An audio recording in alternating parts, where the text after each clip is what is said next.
Why does it look like Britt is in an undisclosed location in a bunker deep beneath the surface of the Earth somewhere with a control panel about to launch nuclear missiles? Why is that what it looks like right now? I just watched that movie on Netflix called End of World or Leave the World, and I'm a little worried. So I'm in my bunker. I'm preparing. I got my food. I got my guns. I got my ammunitions. I got my ghosts. So I'm bugging out because the shit's about to hit the fan. Someone's got the stream playing. It might be me. I don't know. It is you because it wouldn't be coming from me. Is it me? Probably. It's got to be you. The only thing that's giving you away that's not a true story, Britt, is the fact you're wearing flannel pajama pants. If you were in lockdown mode, you would not be wearing flannel pajama pants. That's all I can say. I'm in the bunker, and I might as well be comfortable. I suppose if you're going to have to be there a while, you may as well be comfy. Here's the crazy thing about the movie on Netflix. I mean, it's blowing up right now on the political side with woke this and woke that. There's a racist white lady, anti-white. And I watched it before I realized that Obama produced this thing, and it was so accurate to the shit that I was watching. Hold on, you broke up. Who produced it? The Obamas. Oh, the Obamas. Barack and Michelle Obama produced this. Gotcha. Yes. So that's why everybody's freaking out. And I'm like, I watched this thing, and it is so accurate to what could happen. And then today I heard a little interview with the director. And the director said that Obama really oversaw a lot of the script. And when they were having their talks about this stuff, it scared the shit out of the director. Oh, really? Because I mean, Obama. I mean, even though Obama's Obama, and you and I are not fans of Obama, but I mean, he was a president. They know stuff, and it's in this thing. It's crazy. It's worth watching, even if you're right of center. Watch it anyways. I mean, Netflix has already paid him. It's not a big deal, but it was pretty accurate. Can I ask you another question? Are you looking at somebody pointing a gun at you? Because you're looking off to the side there. Yes. And I'm like, I'm being told I have to say this by the Democratic Party. Somebody got a gun pointed at you or something.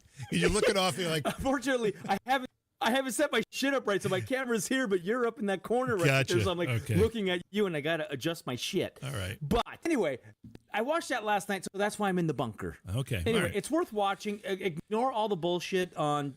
And everybody I mean, I'm going to crawl over shit, vote for Trump. I don't care. I don't care what you think about. That's what I'm doing. But it's a good movie, whether it's Obama produced or not. It's a good movie, and it was actually pretty damn accurate. Well, what could really logistically happen other than zombies? Yeah. Well, we've got our two co-hosts or co-guests or whatever we want to call them waiting in the wings here, so I don't want to drag this out too long. But I felt the same way about the Michael Moore movie, Planet of the Humans.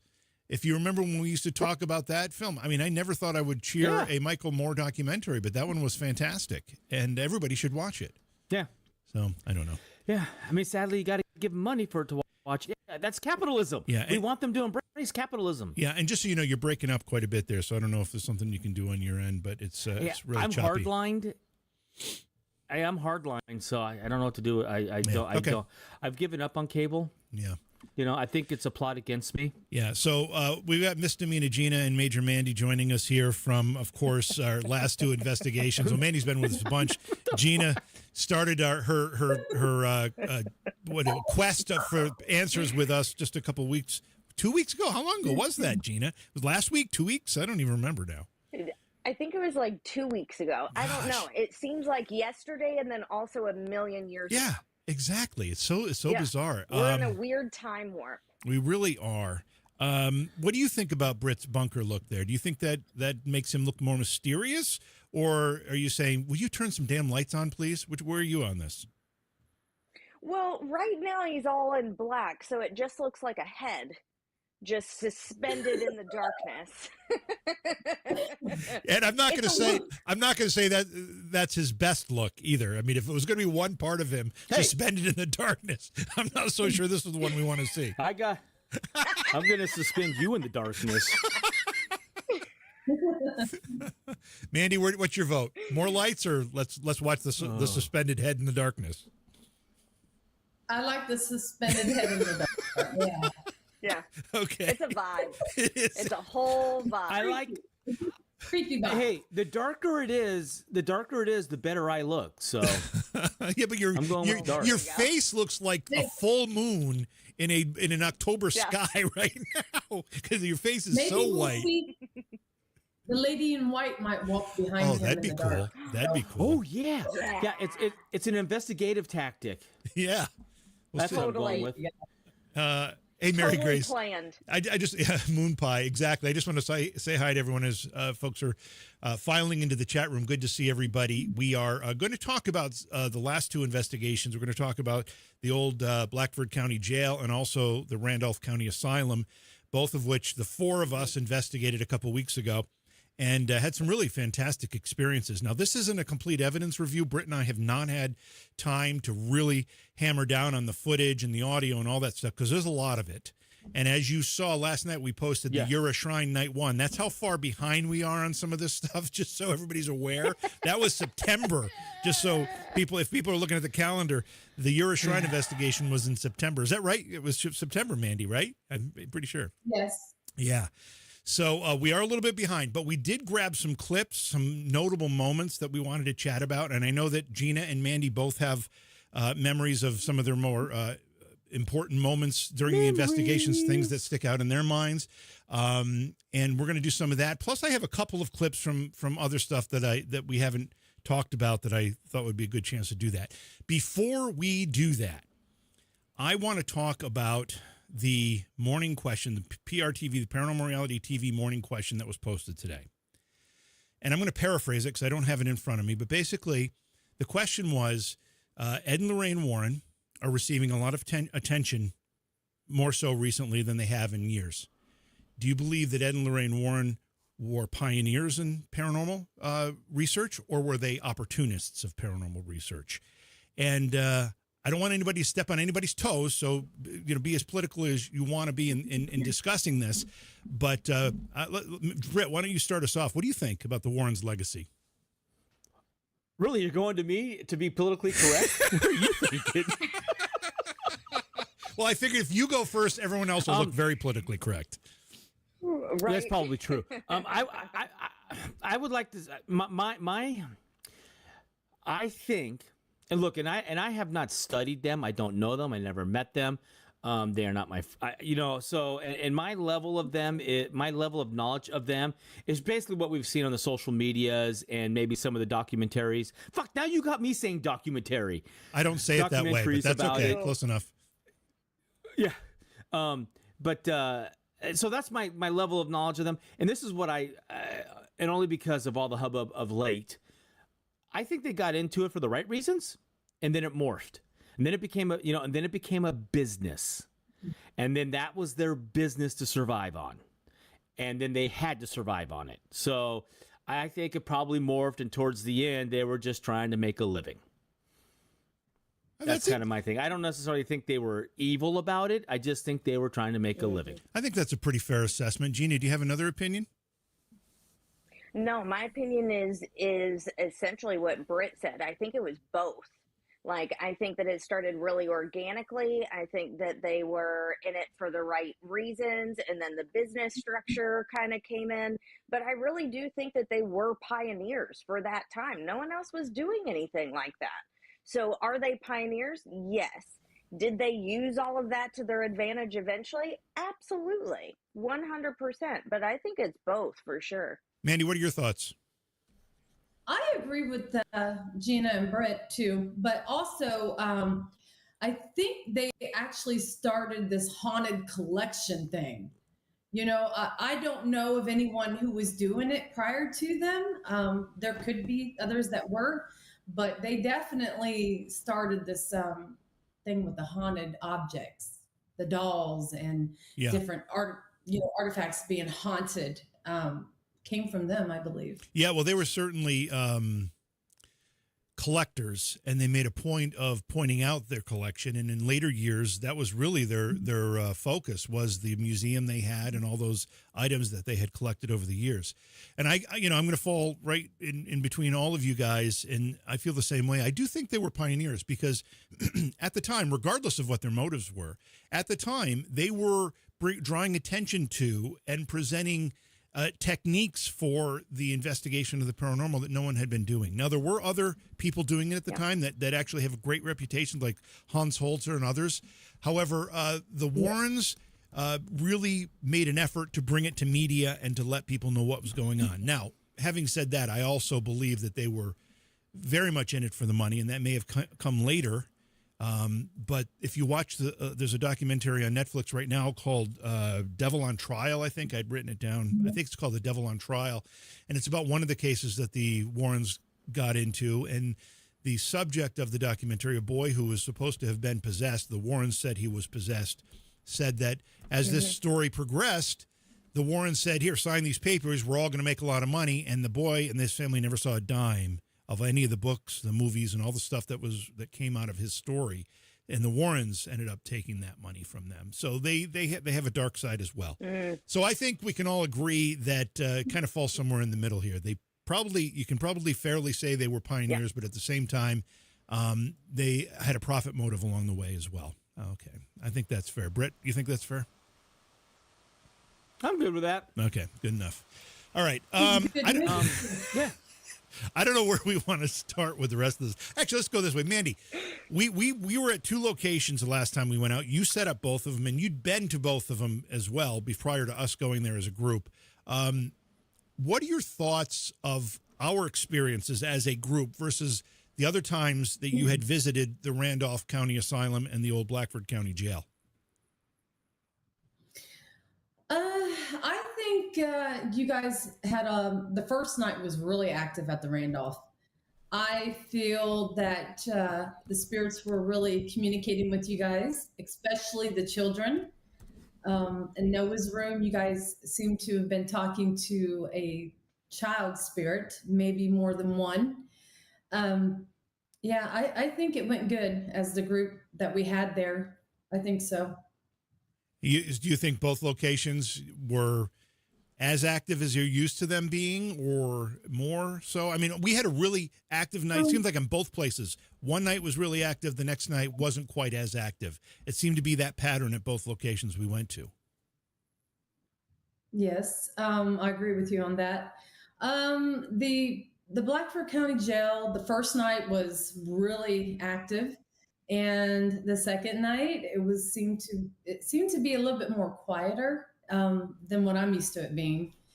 But again, the caretaker was there, so that could have been something that was stopping them from talking to us, because he wasn't there the first night, and we got all kinds of stuff. He was there the second night, and everything seemed to not have been, it just wasn't as active as it was the first night. Yeah, much quieter. Gina, how about your thoughts? You've been investigating many times prior to collaborating with us at these locations. How do they rate in your scale of most active places you've been to least active? The Asylum, energy-wise, very much so, there was a ton of activity. Like, I will put the activity way up there with Waverly, with the Asylum. Tons of activity, lots of things going on.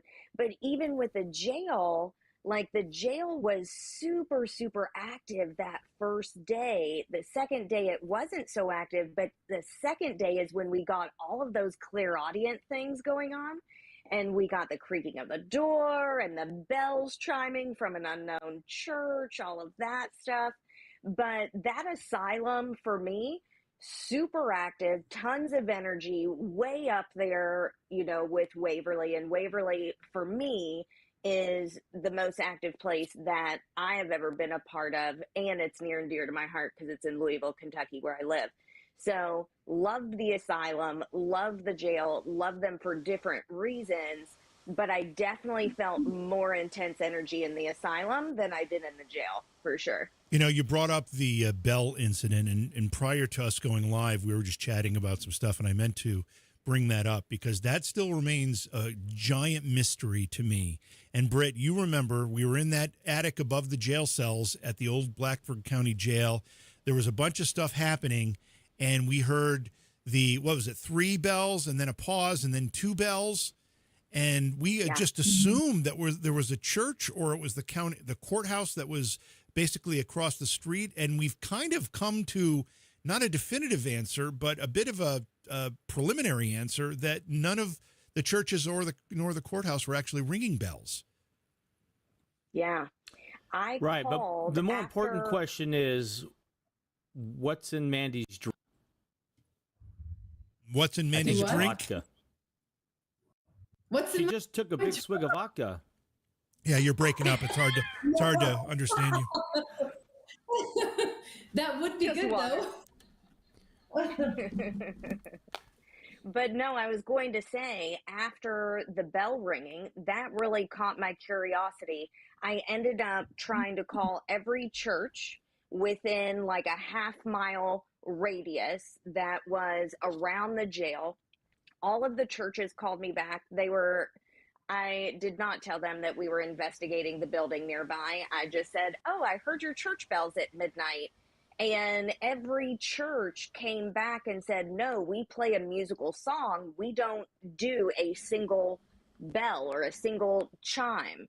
The only place that I didn't contact was the courthouse, but we can rule out all of the churches within that area. Yeah, and Chris Ball, who was the caretaker, the manager, I guess, of the old Blackford County Jail, had said, he lives in that town. He said the courthouse does not ring bells at night. They couldn't really remember that ever happening.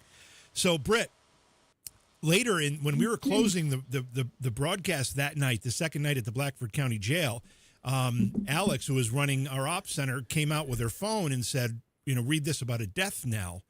And a death knell is the ringing, and I don't remember the exact definition, but it was something like you ring 3 bells when the person is, or 2 when they're hanged, 1 when they're dead, and then 2 at the funeral or something. And that's pretty much what we heard. Yeah. Yeah, kind of. Yeah. Interesting too is that the clip of all that the way that went down. And Tyler said, "Well, there's a grandfather clock in there," and I went and looked at the grandfather clocks, and none of them were working. No, None of them were wound up. They don't work. Yeah.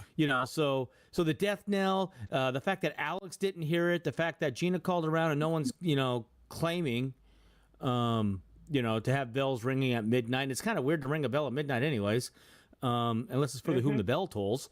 But, it was weird all the way around. But then, right after that's when that damn door opened and, so there was a lot of weird activity going on. Well, there was... I'm wondering...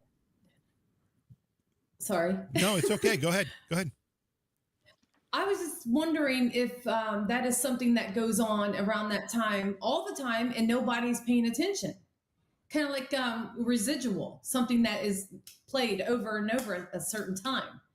I don't know, because it's up in that attic and maybe you have to be up in the attic to hear that. I don't know. Well, I can also say this. There was no mistaking those bells. They were loud. They were clear. Yeah. They were distinct. Yeah. There was no mistaking what we were hearing. Alex, nor anyone else in the command center or throughout the rest of the building. Riley, I imagine, was down near command center. Tyler was with us, if I remember. Couch. Tyler was with us, if I remember correctly. He heard them, right? Tyler heard them with us. Yep. But Riley, who was downstairs with Alex, did not hear them either. Neither did Alex. So in the building, they didn't hear them. In the attic where we were, we heard them loud and clear. And I also went through and took pictures of all the clocks to show. I mean, they're stills, so they don't really show whether they're moving or not. But they were all set at like a specific time, and none of them were working. So I'm still really curious, and I hope we can come up with some answers about that. Did you say you have the clip of that, Britt? I do. We should play it. Can you hear the bells in the clip? Oh yeah. Okay, then we definitely need to watch this. Yeah. Yes. Oh shit! Let me set the audio up right first. Okay. Why do I always got to? It's almost there. Okay, there we go. Okay. All right, here we go. Let's see what happens. If there's no audio, just tell me.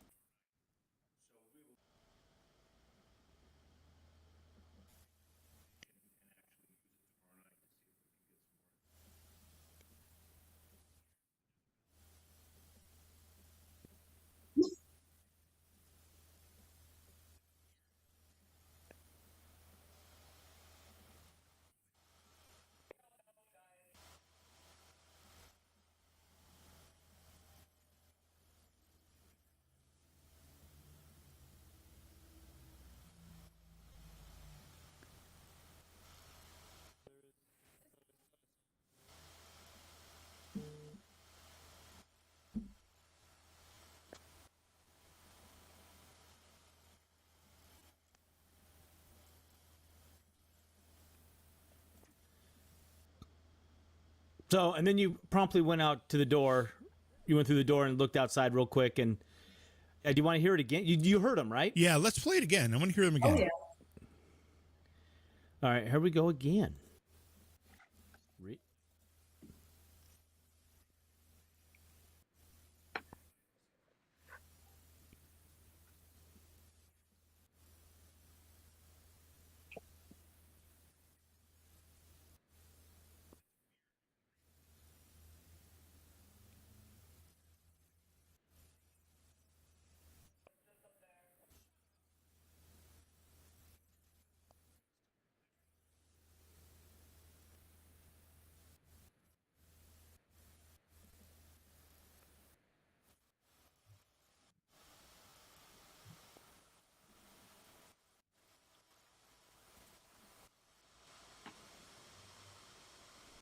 I don't know.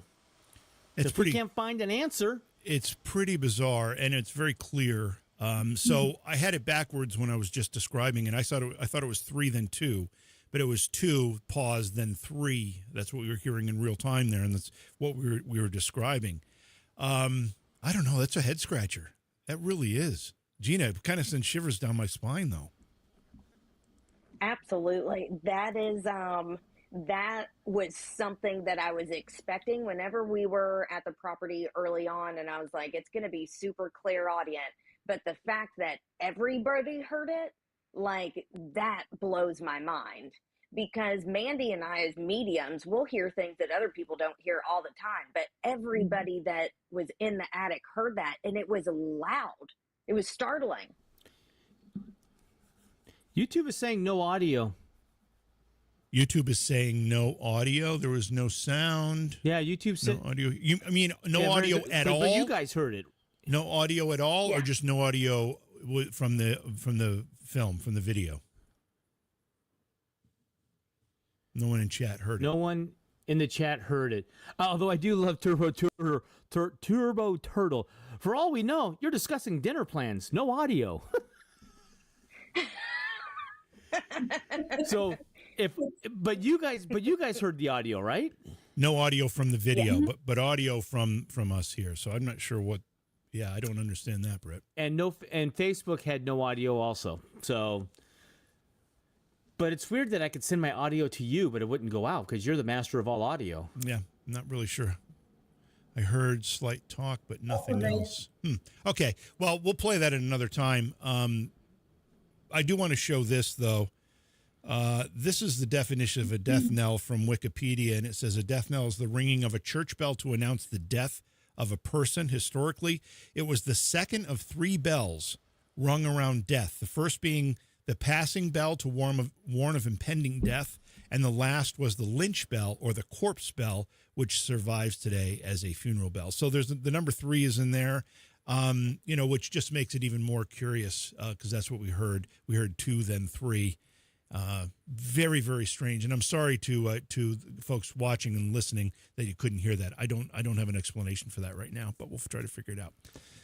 Anyway, I'll upload these clips to Facebook when we're done here. So if you guys want to go in and listen, unless JV pulls a rabbit out of his ass and fixes it. Yeah, no rabbit out of my ass is going to fix that right now. So we'll just move on. I do have some other clips I want to talk about. So Gina, this is when you were walking through in the initial part of our first night at the asylum, and I want to play a little bit of it, and then I want to get your impression of what you were feeling and seeing at the time. Gina, you're kind of guiding this, so if you feel something, you want to stop, and you want to sense, what is this, cable? Yes. Yeah, as soon as we started walking down here, I just started hearing a lot of like childlike sounds. And I kept on seeing in my mind's eye like these mobiles going around. So I don't know if this place had little babies or little children, but when we were in that back room, I felt, Kind of stop. oh my God. What?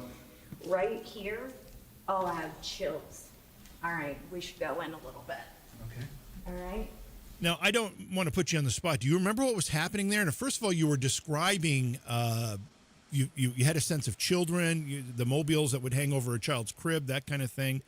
And then you had something very profound happen as you passed that one room. Do you remember what was going on there?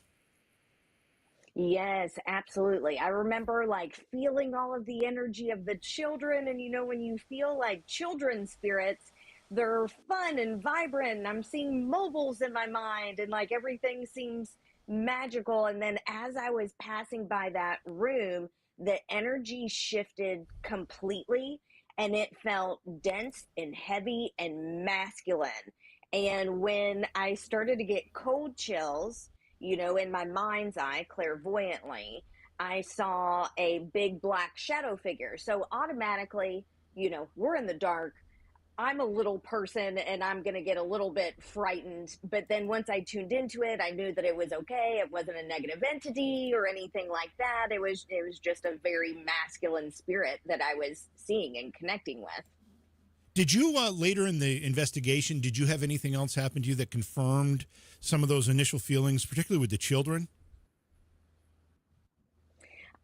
If I remember correctly, yes. I think we did get validation, or you guys told me that there were children going in and out of that wing, so it was very customary for that side. And I think we did communicate with several children that night. I think two specifically, and I can't remember their names right now. I think one was Noah, and then one was another name, but I can't remember the name of the other kid. Okay, and I do remember the owner, Dan, when he walked us through, talking about the fact that there were children that lived there, and kids were or kept their house there. Sometimes were forced to live there. So I do believe that to be true. Mandy, do you remember anything different? I do not remember the other child's name, but Noah is the main one that I know that's there. Okay, Britt, did your camera fall? Or are you changing your shirt or something you don't want us to see? What happened here? There you go. All right. So earlier, I'm trying to figure out how to get you these files. Oh, if you FTP them, I can grab them. Yeah, it's going to take 20 minutes for them to go over. Really? Are they that big? That's what I was trying to figure out. Yeah, I don't know. Yeah, Cable hates me. Yep, something hates you. So Gina, I had mentioned earlier that you got me very, very excited about something when I was looking back through this footage, and I didn't realize this had happened because I don't know what I was doing when this was going on. I was probably fixing something or doing something else. I'm going to play a clip here, and I want to talk about it. Yeah, as I'm feeling it in this room, it is, I don't know, it gives me the feeling of just like gray gardens. Remember that book and that movie from forever ago? Just dwindling away. Gray Gardens? Yeah. Did you ever see that? It was a very strange movie. I think Drew Barrymore played in it, I think. And it was just such a strange story. All right, Gray Gardens. I'll have to watch that. Okay, so the reason I got excited is I'm a Grey Gardens fan. Now, You are? I am, but here's the difference. You were talking about the movie with Drew Barrymore, which is this movie, I assume. Yes. Okay. Uh-huh. I am talking about the documentary, which actually showed the life of these two people.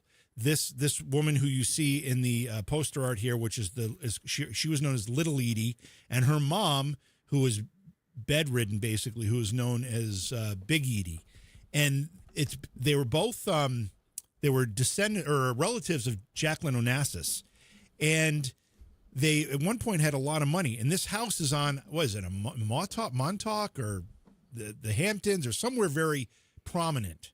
Yeah. Surrounded by all these gorgeous mansions. And they have this formerly gorgeous mansion that's fallen in disrepair. And they're living in the squalor of it. And that's what the documentary is about. And it's actually like a cult film now. There's a lot of people that watch it because it's so bizarre, so weird, and the life of these two people is so bizarre, and the two people themselves are so bizarre that when you said, I didn't think anybody else in the world really knew what Grey Gardens was, and when you said that, I'm like, oh my God. And I said, so I have to mention that to Gina. But Britt, you didn't know what Grey Gardens was. I don't know what that is. I thought it was my garden. Everything I try to grow. Yeah.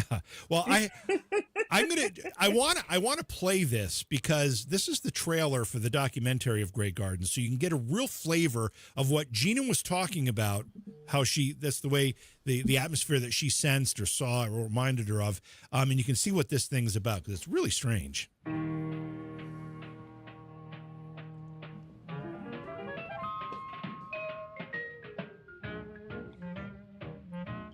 Love the music. It's very difficult to keep the line Me between too. the past and the present. You know what I mean? It's awfully difficult. I suppose I won't get out of here till she dies or I die. Who is she? This is the worst one of my wedding pictures. The others look worse. And she looked like a girl that had everything. Was that a fashion show? I thought it was the cat's pajamas in that.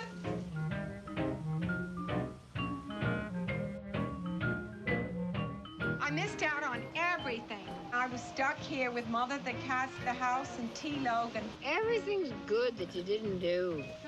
At the time, you didn't want it. The cat's going to the bathroom, right in back of my portrait. Oh, isn't that awful? No, I'm glad he is. I'm glad somebody's doing something he wanted to do.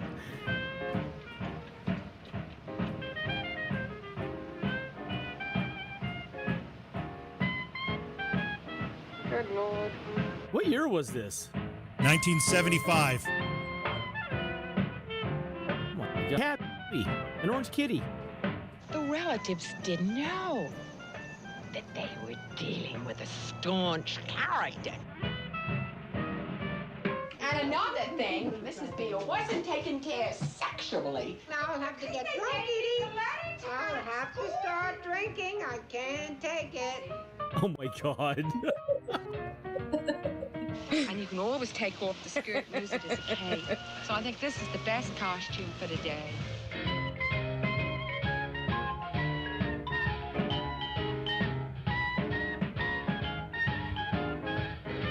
Yeah, so that's Grey Gardens. And it was in brand new 2K resolution. Yeah, they did a restoration on it.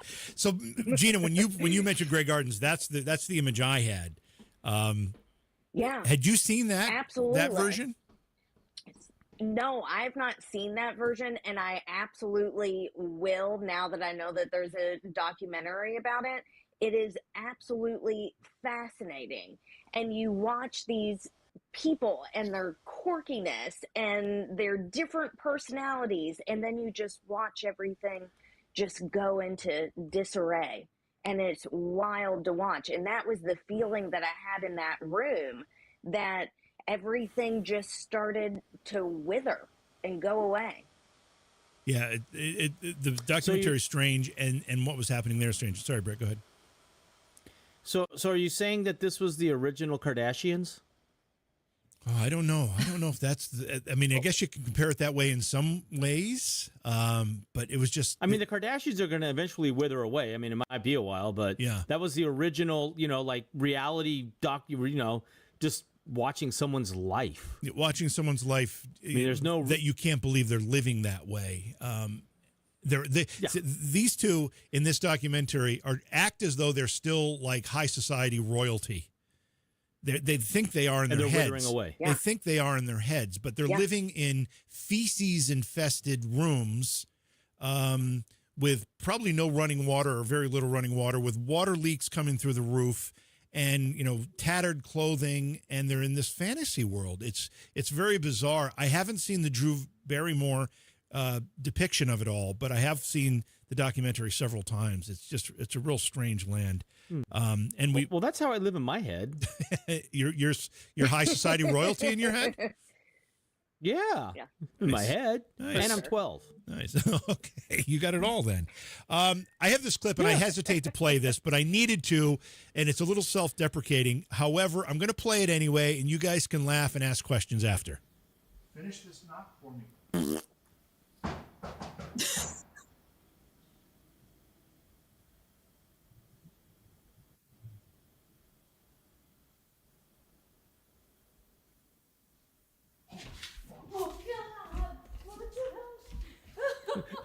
I love the mom arm. You know what I love about this clip is that Britt doesn't try to help the women. He just runs for it. He sees me coming, and he just turns and runs for it. No, we heard was your I was in the center of the hallway, and you were in full reverse. get to the wall fast enough to let you go by. Yeah, she was saying that she was pulling me out of the freight train's way. The freight train's way. All we heard is your thundering whatever you said, Britt. So, in my defense, that was a dude run moment for those who remember the old Ghost Hunters. What was that, season 1, Britt? Do you remember? Was that season 1? 1 or 2 or something like that. It was very yeah. early on, and Brian, what's his name, Harnois. They were wherever they were, Eastern State, I think, maybe something like that. And he goes, "Dude, run!" And they go tearing out of there, and they got chewed out for that one. But anyway, it was kind of what it was. But I had done the shave and a haircut knock the first time, and nothing happened. I did it again. Not only did I hear something, but when I heard it and I looked, I saw a figure. At least I thought I saw a figure there, like pretty close, and it really startled me. And that's why I backtracked in a rapid manner. I won't say I ran. I backtracked in a rapid manner. Is that fair, Gina? I backtracked in a rapid manner. I think that's perfectly explained 100%. And I'm just curious, that wasn't the other time that we thought we saw someone. Was there another time well? Remember when we thought that there was actually someone physically down there? Yeah, I'm trying to remember if was that in the morgue level or was that at this level? Because I think in both places we thought we saw stuff. We saw. Yeah, I think it was at the morgue level. Now that I'm thinking about it, I think it was down at the morgue. Yeah, but someone was messing with us. Yeah, the big group. Yeah.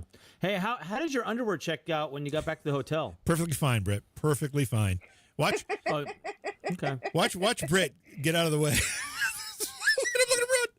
Back. Everybody was moving. Straight down the middle of the hallway. I know. I was. Everybody was going somewhere, and so I grabbed you. See how I held on to it? Yeah. Mandy takes mom roll. Yeah, Mandy saved me. Yeah, she did. Oh man! Oh my God! So I want to move on to some stuff we were doing in the attic, and this is Mandy. You were kind of leading this up here, but we had our guest investigators with us. We had Roxy and James Geisler, and they joined you and Mandy, you and Gina up in the attic. I'm going to play this first clip, and we'll talk about it after I play it. Look at how high she got. Thank you. Yes. Okay, I'm going to back it up because you have to listen to the. It took me jumping to make that go off. So I just wanted Right there. Did you all hear that? And you noticed it, Gina. Did you hear the clap? I heard it. What was that? I'm going to back it up so you can hear it again. Replay that. It's a clap. To make that go off. So I just wanted. Did you all hear that? Yes. Did you hear the clap? I heard it. What was that? You hear it right after Gina starts walking away.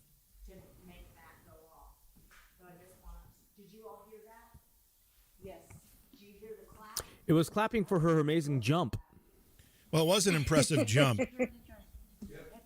See, now James, who was I don't know what device he was listening on, but he had headphones, heard it as well. Now Gina's going in circles there. I think they have medicine for that, Gina. Mandy, you throughout the course of the night, and the reason that's significant is that was in the beginning of the session you guys were doing up there, but throughout the course of your investigation in the attic, there were several times you guys heard claps. You know, there wasn't applause, it was a singular clap, and it happened several times. Do you remember that? Yeah, we kept hearing it off and on, off and on. But here's another thing, JV. When we were down in the basement, that is what we captured on my recorder. 3 claps. Oh, right. Wow. So, and I think they were, I think it was the children were following us, and up in the attic, there is said to be a lot of children that go up there, and they like to play hide and seek. You know, I've done the knock knock with them and come find me, and I've gotten knocks, and I've never heard the claps though. I've always got knocks. Yeah, well, you revisit the idea that there are children there in a few minutes here. I have some clips related to that. But here's another one. And again, sometimes I clip these out and I put a title on them that I think is going to tell me exactly what it is, and then I can't understand it an hour later. So this is something to do with a clap, but we'll play it first and then we'll figure it out. One of you ladies clap, and we'll see if they'll clap back.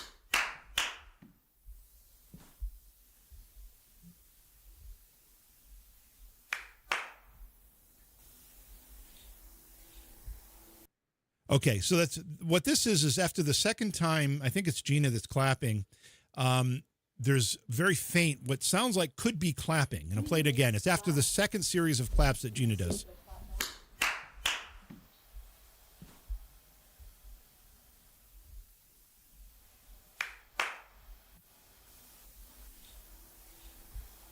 You hear that? It's almost actually sounds a little bit more like snapping of fingers than it does clapping, but there's definitely noise there, Gina. Yes. I turned my volume all the way up because I did not catch it that first time. But whenever you were playing the clip, I put my volume all the way up, and you hear that faint like coming through. Yeah. So there was That's so definitely cool. there was definitely responses to the requests or the request for clapping, and it's Mandy, when you were up there before, because you've been there before, I think you said you usually hear knocks. Is that right? As opposed to the clapping. Mhm. Yes, because I'm always knocking and trying to get them to respond back. And I've captured on the recorder them knocking back. I'm going to move to the next segment of this session up in the attic, which I still don't understand, and someone's going to have to help me understand what this is all about. But it's pretty cool. Opposite side of the room now, so if you come in front of it for me, I would appreciate it. I want you to go after him. He never does this. No, it's like immediate. Wow. I mean, sometimes he just doesn't even move at all. He's just going after something. There's a lot of children. Yeah. There it is. Joey, can you make him spin? Make him spin. Come over here by the donkey.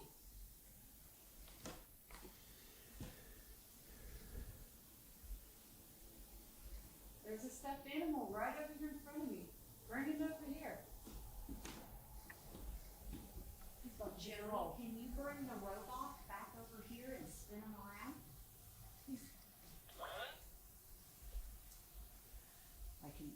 Should I go get him? Okay, so Oh my. Roxy, whose robot it was just amazed at the fact that normally when she sets this robot down, it really doesn't do anything, and occasionally it'll move a little bit. When she set it down this time, it immediately took off, followed a path, went right to the wall, couldn't get through the wall, and basically just fell to the ground. Mandy, tell us what the robot does, why that's significant. Well, I think what happened here was, to me, the child spirit went through the wall. Yeah, but hold on, that's back up. Explain what the robot's doing first. If you're not familiar with what that robot is doing, you don't know why it's significant that it was moving at all. What is the robot doing? It's following something. So it triggers, if something gets in front of it, it's going to go towards it. I don't really know much about it, except for if something gets around it, it'll go towards whatever's around it. So basically what you're saying is that the robot has a, go ahead, Britt. Yeah, go ahead. Yeah, I looked at robot because I was curious how it works. It's a passive infrared scanning thing, so it's looking for movement. So in its little chipset that it's reading, it assigns like a collar to it, so to speak. So if it sees a little baby, a live baby, start to move, it's looks at the little data endpoints start to change colors as the baby moves through. So it'll follow that. That does. But obviously, I mean, these chipsets, these IR cameras, these sensors, than they see wider than the spectrum that humans see. So for what we're saying, why it all of a sudden starts following something, it's picking up on something changing. At a ghosty just outside of our range of vision that we can't see, we don't know, but it has to see movement within its programming, its little camera programming it's monitoring for it to follow. So that then leads into what Mandy's next theory is. Yeah, Mandy, so now talk about that part of it. I personally think it was following something, and the child spirit went through the wall because it just kept trying to go. It just kept banging into the wall, and it didn't dawn on me right away. And I'm like, what? Okay. But then I'm thinking, okay, if you think about it, spirit going right through the wall. And obviously, the robot can't get through the wall. It's not metaphysical. Yeah. It's actually physical, so it gets stopped by the wall. Here's another clip of the robot doing things that, again, that Roxy, who owns the... Yes, go ahead. I just want to back up to the previous clip real quick, the clapping. Oh, yeah. And DJ, there's a conversation going on YouTube about it, which I completely forgot. We talked about it that night, but because it was only one, they're saying it was a gavel because that's where the judge used to hold court up there. Oh, right. You're guilty, sentenced to death. Bang! Court adjourned.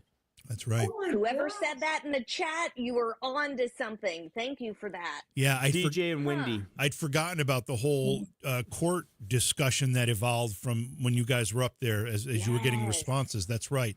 Yeah. That's right. Interesting. Oh, wow. Interesting. Okay. Thank you guys for that sorry, perspective. just wanted to get that because out. Yeah, absolutely. That makes sense. Yeah. All right. So let me play this next clip again. This is another robot clip where the owner is just shocked at the way this robot is responding in this attic. Let's see what you're made of. Go for it.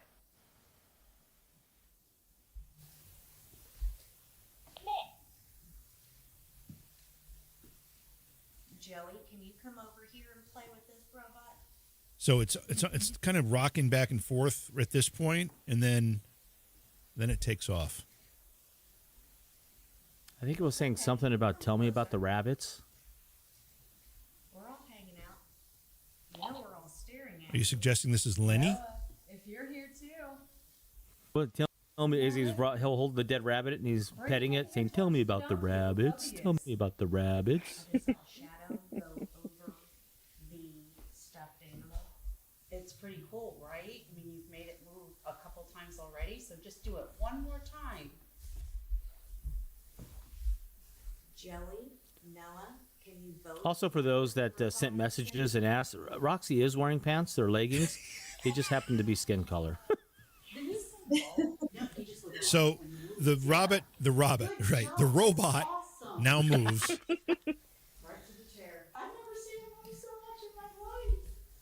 That's great. and it goes right to the chair. Right over the chair. Is somebody sitting in that chair? Okay, I'm going to go right into the next clip because it's connected. So later on, a few seconds later, you guys are distracted by something done at the other end, and Tyler notices, wait a minute, the cat ball that you put in the chair right after the robot went there is now going off. That's great. You guys are having so much fun tonight. We're having so much fun watching this. This is excellent activity up here. That's really cool. So again, to explain this sequence, the robot is kind of moving, back and forth, not really finding a direction. All of a sudden, it takes off. It goes right to the chair. One of you, I'm not sure which, it may have been you, Gina, decides to put a cat ball in the chair. You put it down, doesn't do anything for 20, 30 seconds. When you guys are distracted, all of a sudden, boom, this cat ball's going off, which would tend to lend credibility to the fact that not only was the robot drawn there by something, but the cat ball indicates that something's going on there. Mandy, is that how you felt about it? Oh yeah, I think I might have put it in that chair. You may have, yeah. I don't know, because of what was going on over there. Yeah. Yeah, and then there's this final clip I've got of the robot, which again is another very odd sequence for this device. And I don't know a lot about it, but you can tell by the way Roxy is responding, it's her robot, that it's acting strangely. Look at the comment from Roxy on Facebook. Apparently she just figured out she looked naked. Well, that's because you said something, Britt. All right. Okay. Here's the clip. The robot has wandered over to this, underneath that shelf there, and just watch it for a second.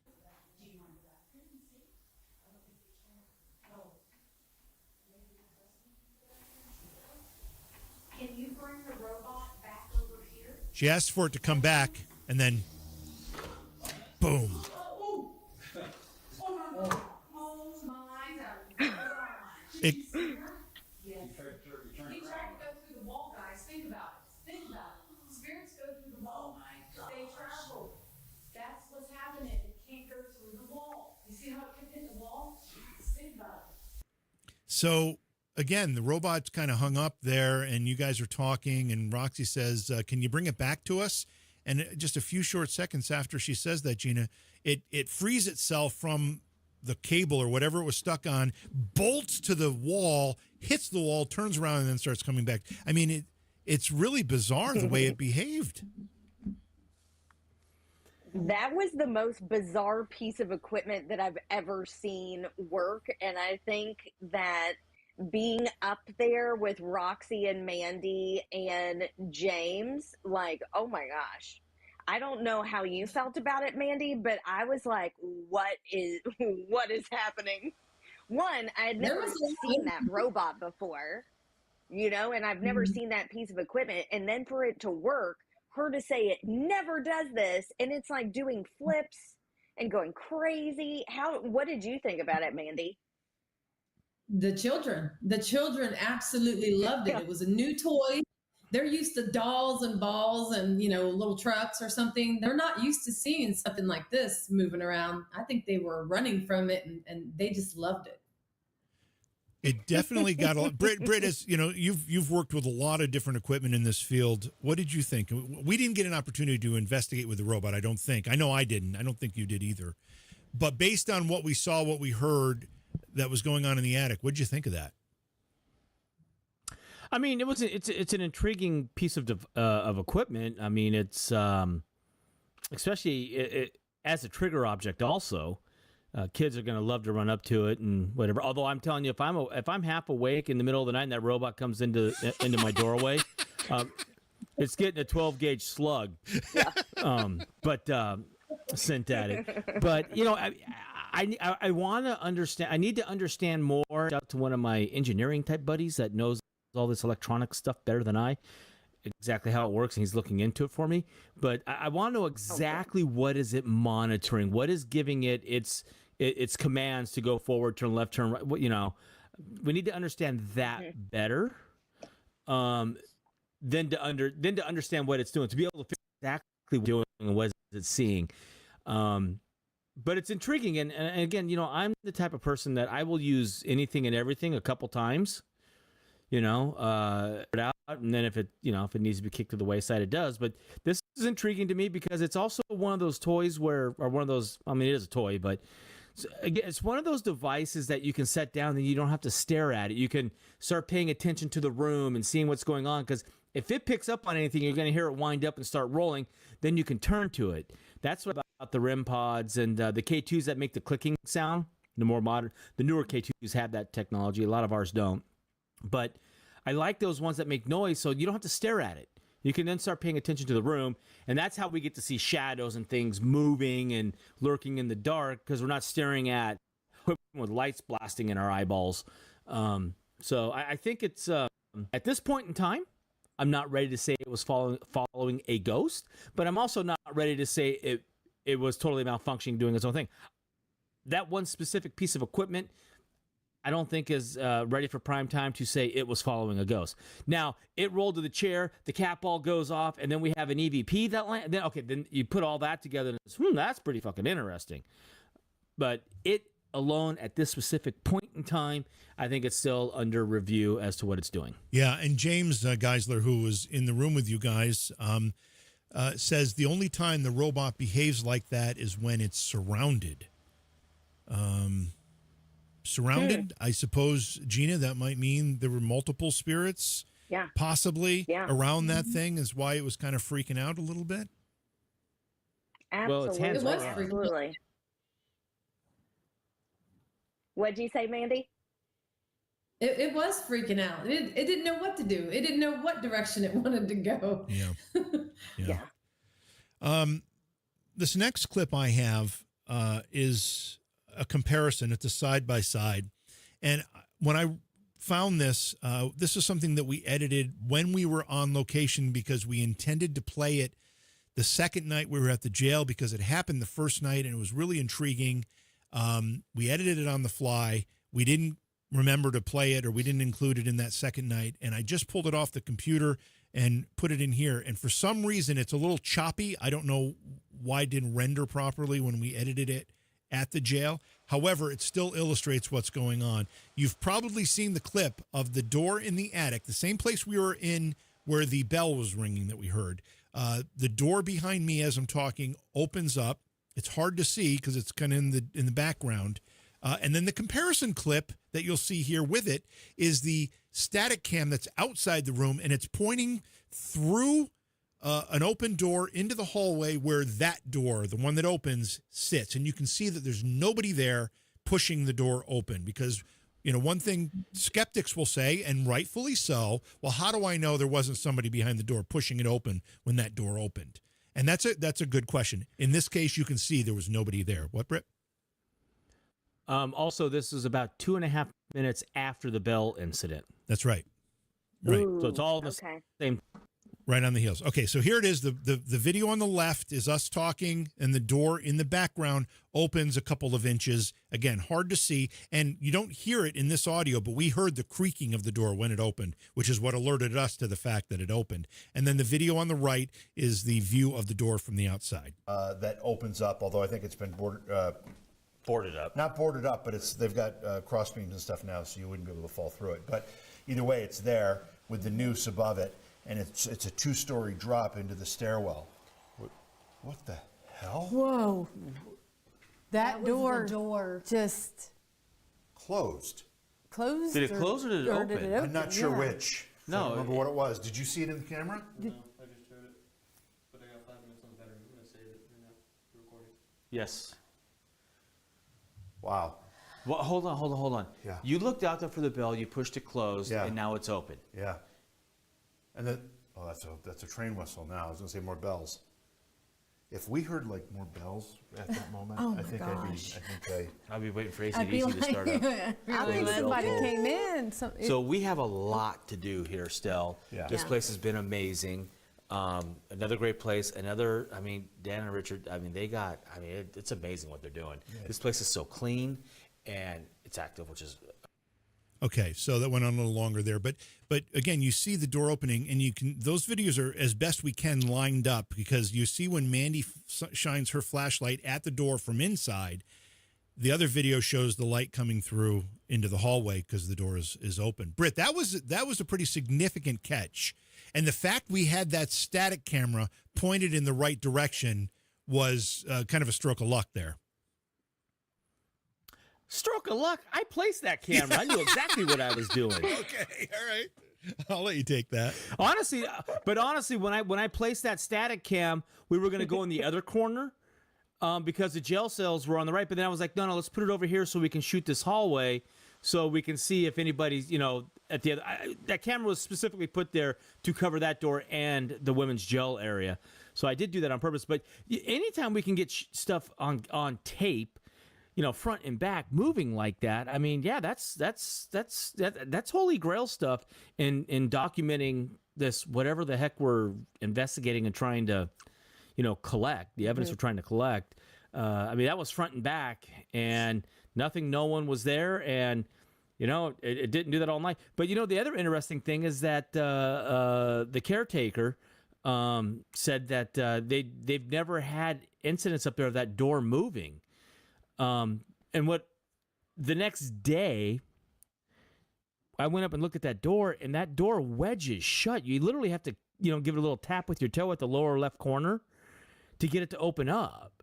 So I'm wondering if they were to fix that door's alignment so it opens and shuts properly without hanging up, if they would get more activity out of it. Because it takes a lot of energy for the spirit world to do this. So if it's wedged shut, although I just did earlier today when I was scrubbing for the evidence I can't play for you guys now.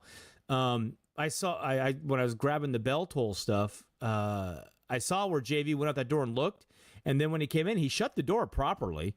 So it probably wedged like it normally does.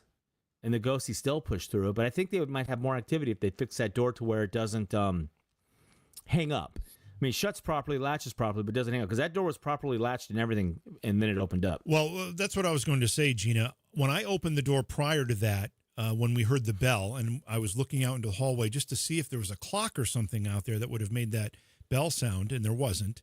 I remember having to really wrestle with the door because it sticks in the bottom right-hand corner. And I also remember when I closed it, that it's the same thing. You kind of had to force it closed because it sticks in the bottom right-hand corner of the door.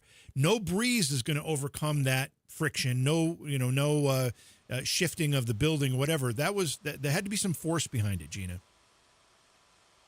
Absolutely. I totally agree, because when we went to walk in, when Mandy and I went to meet you guys upstairs, you know how little I am. I'm only, 5 feet, and I had to push my shoulder against the door to open it and get it to unstick.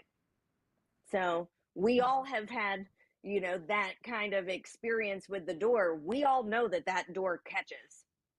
Yeah, and there's no way that door easily opened like that. Yeah, and Mandy, I don't know what you were feeling at the time or what you felt in there other times that you've investigated, if you have had any experiences in that particular attic, but we had the bells, we had this door thing, and I will say that when Britt and I get an opportunity really to roll up our sleeves and go through this evidence, we're going to try to enhance this and zoom in on that door so you can get a better visual of the door itself opening. We should be able to get a tighter shot when we start working on it a little bit. But Mandy, have you experienced anything up in that attic area prior to what we experienced that night? No, never. And here's another thing. That is a thick door. That's not your normal door. That's like the jail thick doors. That definitely had to take a lot of energy to move that door. Well, it was a great catch. A couple things I hope that happens going forward is that teams see this and that are following us in there.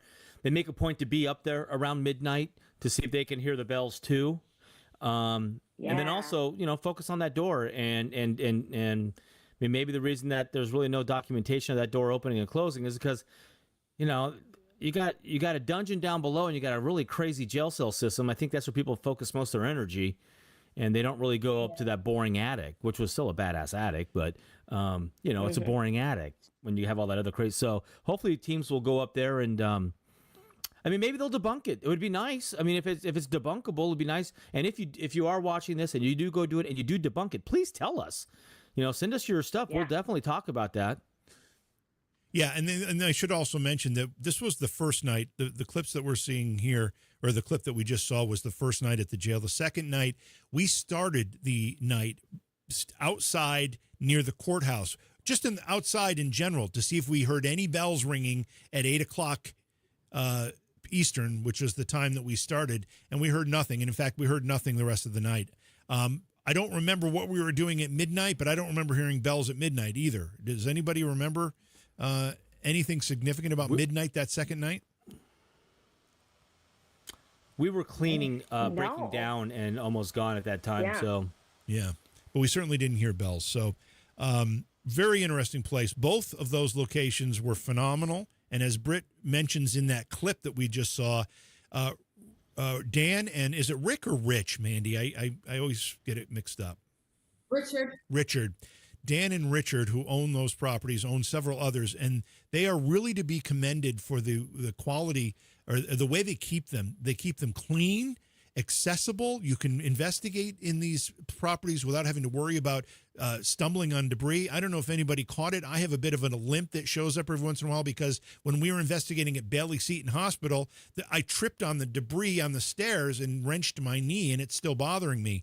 Those are the hazards we're used to when we go to locations like this. But Rick, Richard, and Dan have done a phenomenal job of making these places clean and safe, and just a great experience as far as investigating goes. And I can't wait to actually visit these two again, but also some of their other locations, Mandy. They've got some great places. All right. I've got... Go ahead. I just want to say one of the things that you're on the thanking Rick, Dan and Richard. If you're an organized team and you're looking for places to go, these two places have legitimate activity going on. I think some of it can be debunked if we can spend more time there, but they also have legitimate stuff going on also. And there is a fee to go there, but know this, the money that you're spending to go there helps those guys keep those buildings together, the roof proper, the place cleaned up, heated, or at least a heated area so you can get out of the cold if you're in the winter. All the money you spend on that goes right back into their little empire of buying these historic buildings that these cities just want to bulldoze and turn into a Dollar General, type of thing, and preserving history. And that's, you get to go have fun and look for ghosties and document, and you are helping two dudes that for whatever reason are spending their personal fortunes on saving American history. So it's kind of a win-win all the way around. Yeah, good point, Britt. I'm glad you brought that up. And those two guys are A-class guys, and they really deserve the help, because I promise you, whatever money is being spent there to for people to investigate is not coming close to the amount it costs to keep those places up. They're doing it out of their pockets and as a labor of love, because they want that history to be preserved. So they're to be commended for that. And he told me he's got two other places he's looking at right now. And you're absolutely right. It's no exaggeration. Those places would be bulldozed if they didn't buy them and save them. They'd be gone. Yeah, they would be gone. Yeah. So we definitely have to have some gratitude for them and their efforts. All right, we want to do these other two clips. These are actually from the Ura Shrine stuff, and I know, Gina, you weren't there, but I'm anxious to get your impression of this. Mm-hmm. So what I noticed when God, we need to take Gina to Ura Shrine. Oh, I know. Talk about a place. I would love to go. I was telling Mandy, like, I want to go to there. Yeah. I gotta see it. I'm going back in January.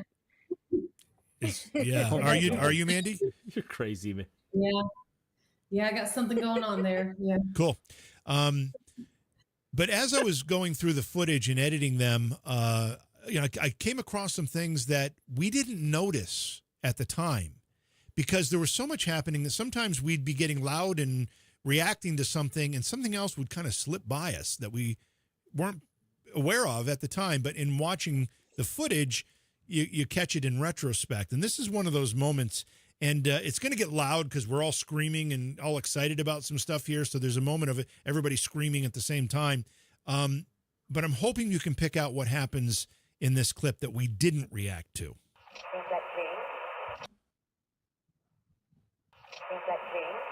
Is that James? Is that James? Yes, James. Oh, look at him. James, JV, look out. JV, look. The poll, the app said, can you help? The app said, can you help? Okay, so it's on the screen. What we didn't react to, I don't think any of us caught it at the time, or we just didn't react to it because there was so much happening. The ink box says, is this James, or references James. We went through all that, all the people with James in their name. But then Sean, in that clip, points to Chastity's app, and the app says, please, I need some help, or we need help. And right after that, the ink box says, please help. So Britt and I and many others have a lot of skepticism when it comes to the apps. But twice that night, the app and the ink box synced up with what they were saying. That instance, and then what was the other one, Britt? Do you remember? It was I am the protector. I am the protector, right.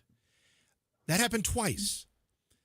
And if it was the ink box saying it first and then the app, you might be able to say, well, the ink box or the app is aping the ink box. But it was the other way around both times. The app said it first, and then something came through the ink box in a very similar fashion. I'm going to play this again.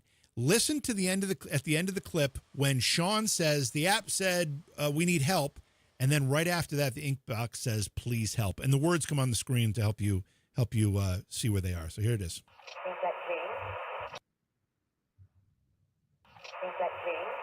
Is that James? Is that James? Yes, James. Oh, look at him. James, look. JV, look out. JV, look. The poll, the app said, can you help? The app said, can you help? So I think that's pretty cool. And we didn't react to it at the time. I mean, Sean reacts to the app, but nobody reacts to the ink box saying, please help. Mandy, there was so much energy there. Everybody was excited, and the energy was just crazy there. Gina, you will love it there if you get a chance to go. I think you're going to be I can't wait. overwhelmed. Gina, you've had some experience with the ink box now that you were investigating with us at the 2 locations we've been talking about tonight. So you've had some exposure to that. I'm not sure how familiar with the apps you are, but in general, what do you think of those two things syncing up, not just that time, but another time and during the night as well? I think having those two things sync up is definitely not a coincidence at all whatsoever. Using, like, I love the ink box, like 100%, like absolutely whatever comes through there, like I take it in. With the apps, the ones that I've used, I've not been too keen on because, I mean, they'll bring up a super weird Italian name that's like spelled the same. And I'm like, how'd they get that? How would they get that name? It's so strange. But that name's in my contacts, right? So that one I'm a little apprehensive of. But when they're playing off of each other like that, spirits at work, when they're simultaneously, it has to be. Yeah. It has to be. Yeah. And Britt, you said something similar. You said, we're very uncertain about our feelings with the apps. We don't know really what to believe. Or skeptical. However, when it said "I'm the protector," then the ink box said "I'm the protector" or something very similar. Your jaw dropped a little on that at that moment. Mm-hmm. Yes. I think I screamed the F word. Yeah, you probably did. You said no. You said F. Fuck you. You said fuck you. That's exactly what you did. Fuck you. Yeah. That's right. Yeah. Again, I think everything can be manipulated from the other side if it so chooses. I just know that the technology we have today, I mean, it's very simple. We can see it with the ads that scroll our social media. We talk to somebody about something. We log on to whatever, Facebook, Instagram, TikTok, whatever, and all of a sudden there's an ad for it. So obviously the phones are listening, so it wouldn't be that hard for app makers to, access the microphone, listen to, who's here with us? Oh, put a name out. Or, some of this software is smart enough to hear what you're saying, store it for a half hour. Oh, they're asking for a name. Look back. Did they say a name? Oh, they said JB, spit that name out, so unless it's almost at a point now where if you're not the one that made the program, know the program is pure and using the program purely, how do you know? Mm-hmm. Truly, how do you know?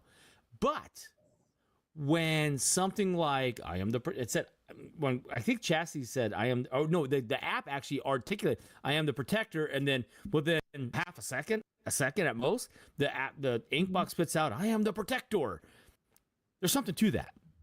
What was that all about? Yeah. How did that happen? Why did that happen? Now with this one, we need help, and then Sean said we need help, and then it said please help, which was different lingo but the same concept. What is that all about? That's interesting to me. I love it. It's really hard when just one piece of it is doing something to go, that's a ghost. But when 2, 3, or 4 pieces of equipment at the same time kind of interacting together and stuff's happening, like the whole, coffin room thing that happened with all the different stuff going on, that's when my mind starts going, what in the hell is going on here? And it's more profound to me. I don't know if that answers your question. No, it does. It answers it well. And I lost where I was at. It was all good. I just want to mention that anybody who is interested in seeing more of what was going on around that table, we have the full edited version of that night up on our YouTube page and the Facebook page. It's about the whole night's about an hour and 45 minutes. There are, I think, 3 distinct sessions. Mandy and Chastity are in the witch's stead in the first session where there's a witch's box on the table. They get some pretty cool stuff.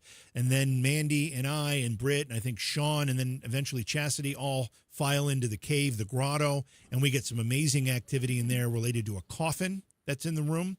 And then the dragon table session that you saw a glimpse of there. That's all in that edited version. You can see it all play out if you check it out on the YouTube and or the Facebook page. And we'll have other edited versions of our live investigations coming up soon. So anyway, that's all I have, guys. I had another clip here, but I think we did it already. Britt, did we do the glowing eyes thing on one of these streams? I don't remember. I don't think so. Is something on either Facebook or YouTube that has a caption about glowing eyes, but I have not clicked on it and watched it. But there is a caption. Yeah, so I think we've. about I think glowing we've. eyes. Let's do it. Yeah. Okay. I'll play We'll that do it one again. too. Why not? Yeah. Okay. It was cool. Yeah. So you I may want to see it. Yeah, you may have seen this clip. It's part of the edited version. We may have thrown it up as a Facebook reel or a YouTube short as part of it. Whatever. I don't remember exactly what we've done, but here it is. Mandy was part of this. It's really remarkable because even at the time, I don't think we recognized how significant this was. Again, this wasn't until we reviewed it that we said, "Oh, this really was something more than what we recognized at the time." The clip is kind of long, but it replays certain segments with some zoom in and highlights so people can see what's going on. You're trying to manifest. Do we do a burst EVP session? Oh, yes, most definitely. Right here. Right here. This table's cold. Really? This device I God. hold in my hand right here, you can talk into it. We're going to turn it on for 2 minutes. We're going to ask questions. You can say whatever you want into this thing. And then we're going to play it back. And we should be able to hear what you're saying. I don't know how this works. It just does. On the camera, there were like Said poltergeist. 2 glowing eyes in the mirror box. What? I caught it on the camera. No. Shut the fuck Caught up. it? It was Dude. like literally, I was looking at the camera. Was it any of these going off On the when? camera. What the fuck was that? That was the And this- camera. So And right this there, says there were 2 glowing poltergeist. eyes right by Dad in that corner. You caught it on camera. Yeah, 2. Is there something? Did the down chat there? see it? No. Can they go back and see it? Did the chat see it? It's Maybe. literally- I forgot there's a mirror Well, behind me. it depends on which camera they're on. Have you guys been watching the mirror to see if anything was? But he's Well, recording. no, he's totally recorded, so yeah, we totally can. So that'll be Okay, caught. I'll stop But it right chat now. can't right now. I'm stopping Okay. recording You can right stop now, and so starting again? Yeah.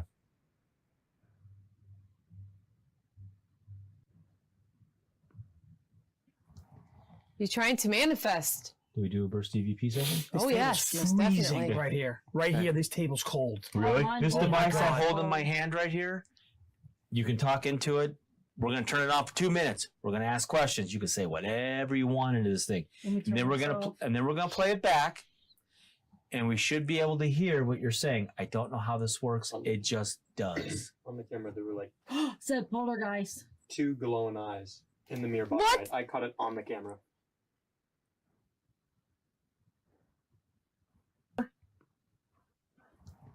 You're trying to manifest. Do we do a burst EVP session? Oh, yes, most Freezing definitely. right here. Right here. This table.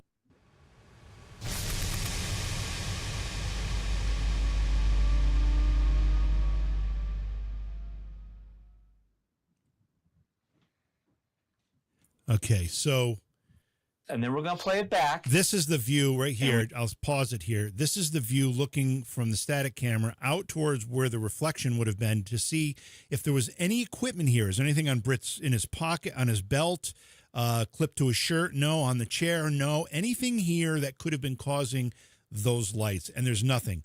Now, I want to know, I was watching and you ladies were like really up close to the screen looking to see if you could see it. Could you see the lights? Did you see them in the playback?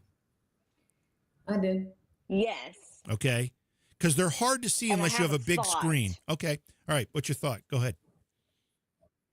So only because I'm curious. Remember when I think it was Mandy, Britt, and I, and your ring was reflecting, and we thought we saw something? Oh, yeah. Yeah. That's the only thing, because nothing was glowing on the table. That's the only thing that I can come up with to debunk that. Interesting. Here it is again. Look how can you see the lights? Watch them. They just blink. They're kind of. Pause it.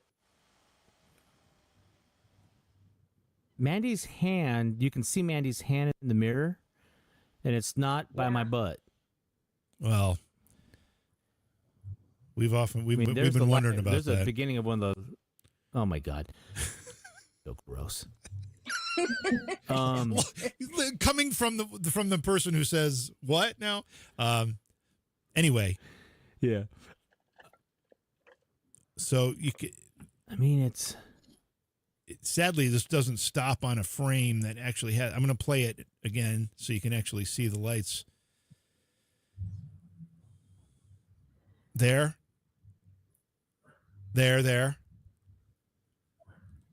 Wow. But my hands are up. And Yeah. when I put my hands up, I don't see it. But It could be. I don't know. I It's don't oddly think how- that it is.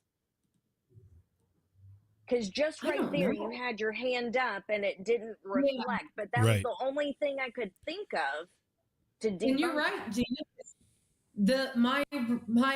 My diamonds do this. Oh, you and your diamonds, Princess Mandy and her diamonds. Hey, do the DVR camera side now. Okay, so and this is the static cam angle, and you can see there's nothing there. The closest thing is the ink box, but when you go back to this, you can see where the ink box is. It's not. Yeah. And it's not. And it's And this not and the lights are behind you. Those lights are down by your butt, Britt. So, maybe it was methane gas coming out of it. okay, I knew they were heading there. But you can see there's just But here's nothing. But here's a thought.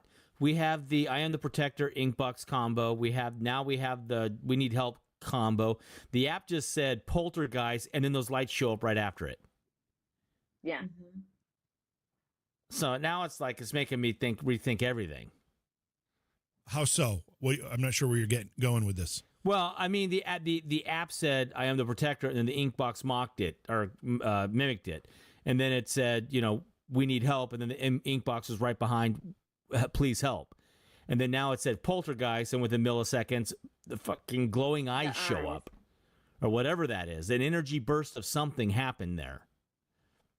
Yeah. So I don't know. Was that app? I mean, I don't know. It's like, I'm ready to throw the app in the trash, and now it's like, now I got, okay, well, does that mean anything? Yeah.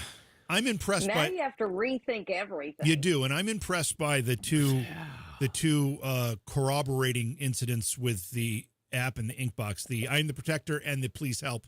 That impresses me. The poltergeist one doesn't. I don't think a spirit is going to scream poltergeist into a device. I don't think they would use that language. I don't think they consider themselves poltergeists. So that was a little out there for me. But those eyes are interesting. And again, we didn't see it at the time. Britt, you even said in it, you said we'll have to go back and review it because we don't know what's there. And we both thought, yeah, we're going to find a K2 or something sitting over there that we're seeing the reflection. Something. That's what we thought. We really thought, and we looked hard for that. But it's not there. Yeah, it's not there. It's simply not there. DJ's definitely doing his homework and studied our investigation. He's like, I mean, it's close to goat size. And didn't Britt see a shadow that looked like a goat? Oh, the damn goat thing. Yeah. Yeah. I love how Sean said, when you mentioned that, he said, of all things, you had to say goat at a shrine. Yeah, exactly. Exactly. I'm like, yeah. A whole, what's the cloven hoof? I mean, come on. What else is going to be there? Gosh. Oh, Edward Janowski in Facebook. I mean, he said it kind of looks like static electricity flash. Okay. I mean, could have it been just discharge on my pants? Be careful what word you use there, because that can go a lot of ways. I think I want to say it's too far away from your pants. It doesn't move when he moves. He's twisting his body while he's talking, and it's not moving. Well, and the second one, look at the second one. The second one's pretty far away from me. Yeah. The redder right one, the redder looking one. Yeah. I mean, that's pretty far away from me. Yep. That creeps me out knowing it was right by me. Well, Mandy, earlier in that night, we were in the middle of kind of talking about something as a group, and you shrieked basically and said something had just whispered in your ear. Do you remember that? Yeah. There was a man. He said something in my ear, and it really startled me, and I freaked out there for about a minute. But yeah. So I guess all we can say at this point is that your shrine was incredibly active, especially that first night. And we need to go back and we need to roll our sleeves up and do more detailed and thorough investigating of these things that we have found since we left there. There's a lot to discover there, I think, still. Agree? And we have more equipment now. Absolutely. So I don't have anything else. Do you guys have anything else you want to bring up? I'll give you each a chance in a second to let people know what you're doing, but I want to ask Britt, how's the ink box? Oh, it's right over my shoulder, right How's there. it doing? Have you been putting it on? Is it connecting with it? Or Yeah, I mean, I did it on the airplane. There's some interesting things there. I just need to edit that down. Mary Grace was so kind to go through the audio, so I got to edit that down to be able to present. And but yeah, I mean, it's kind of doing its thing, and but unlike you, I have to go swing a hammer and make money. I don't just get to go ghost hunting every year because I have an amazing husband who lets me go ghost hunting all the time. So I haven't what I would like to. And then also, we now have a new drone to do aerial flight surveillance. So that'll be at the next investigation. We're going to be surveilling people. Yes. I am so pumped about this. You have no idea. I'm very excited about the drone. That's going to be absolutely amazing. It is going to be. It's going to be really cool. I had no idea how advanced these things are. Shots. Oh yeah. You what? Like, it would be really cool to have an overhead shot of the asylum because it's the shape of a cross. I thought that would be a cool shot, but we didn't have a way of doing it. But the other thing that's cool about it is you can set waypoints, and it will just do a security patrol until the battery dies, and then come back and land on its own, and it'll film everything. Oh, nice. So literally, we could have it on standby, and if we think something's going on outside, we can just hit go, and it'll go up and film in 4K the exact pattern we tell it to run. But also, we can also get some cool shots just to show you the buildings we're in, and I mean, it would have been cool to be able to fly out. If we could have sent it out past all those cows and bulls to that cemetery, and read some of the tombstones. That would have been nice. So we wouldn't have to cross the field and get killed. Britt, the cows running of the bulls. Cows won't kill you, just so you know. I don't know how much you've been around cows, but they won't kill you. Those two bulls out there would have. There weren't bulls out there, were there? That doesn't mean they're bulls. There were a couple horned. That doesn't mean they're bulls. Well, there were a couple horned animals out there. We would end up on one of those reels. I seem to remember. I seem to remember being with you in Estes Park, Colorado, when you went out into a field and challenged some elk. So I don't think you're afraid of the horns. That was when I was young, dumb, and drunk. Okay, fair enough. Now I'm a little older. Fair enough. There's a video floating around with that somewhere. Yeah, and back then there wasn't there wasn't TikTok and Instagram Reels and all that stuff to just doom scroll and watch people getting gored by a. I can now watch that and go, yeah that was not a smart idea. All right, Gina, we're anxious to have you investigate with us again. It's going to happen very, very soon. We're in the process of planning our next investigations. Hopefully that'll work out for you as well. You've got a lot going on in addition to what you're doing when you join us. Where can people find you and follow you and do all that stuff? Yes, so you guys can follow me on Instagram at ginascarpino.official, on Facebook at Gina Scarpino Psychic Medium, and then, of course, you can go onto my website and book a reading with me at ginajulianscarpino.com. Mandy, you said you've got some investigations coming up. I don't know why you haven't called us, but that's okay. We're not. Our feelings aren't hurt. I'll tell you what's going on after. Okay, all right, fair enough. No, but in all seriousness, we know that Ghost Sisters is exploding on Facebook and your other platforms. But where can people follow what you're doing? You can follow us on YouTube, Instagram, and Twitter, and of course Facebook. And if you want to book a reading with me, you can follow me on Facebook, Intuitive Medium Mandy. That's right. Mandy, also a first-class medium. So, ladies, thanks so much for joining us tonight and kind of revisiting what was a great 4 days or 5 days of investigating a couple weeks ago. And we all got a lot of great experiences out of it. And as we go through this footage and get into the details, we'll do this again with some more clips that we can go through. So be ready for that. Sounds good. Can't wait. Britt, anything else before I close us out of here? Nah, I'm good. No, you're supposed to say yes, follow, share, like, subscribe, all that stuff. That was your cue. Oh yes, follow, like, share, smash that like button, please. And if you're feeling inclined to help support us in these adventures and to bring you these really cool haunted locations, a subscription on Facebook would be amazing. At some point, we'll be able to do that on YouTube, but they still have not let us do that yet. So it's Facebook's the only place we can do this at.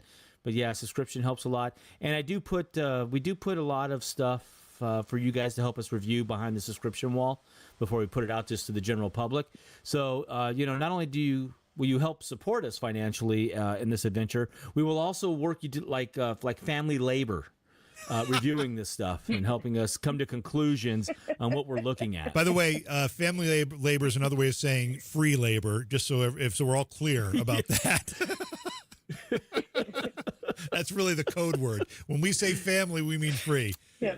Oh man! All right, listen. Yeah. So all your help, your stars, your super chats, it all helps. It all goes into our travel budget and paying for these locations. Apparently now we have to pay for a drone. Or hotel rooms. Apparently now we have to pay for a drone, and this stuff gets expensive. Well, I mean, I did build a catio, and that I kind of used my catio money on that. So instead of using it on lawnmower racing, I bought a drone. Although the drone will be used for lawnmower racing too. But it has a follow me mode. I'm going to see if it can follow me. That's around the track in circles. Right. But anyway, it all helps, gets us out there, and we love doing this, and, we would love to do it every weekend. Or, I would love to do it half as much as Mandy does it, which would mean every weekend. I know. I don't know how she does it. Yeah. Anyway, listen, Gina, Mandy, thanks so much. We love you guys. And thank you to everybody who joined us in all the chat rooms. A lot of great stuff going on in there. It's getting harder and harder to keep up with all the chat rooms and all the chats going on. But thank you, everyone, for being there. We really appreciate it. And we'll see you all very, very soon.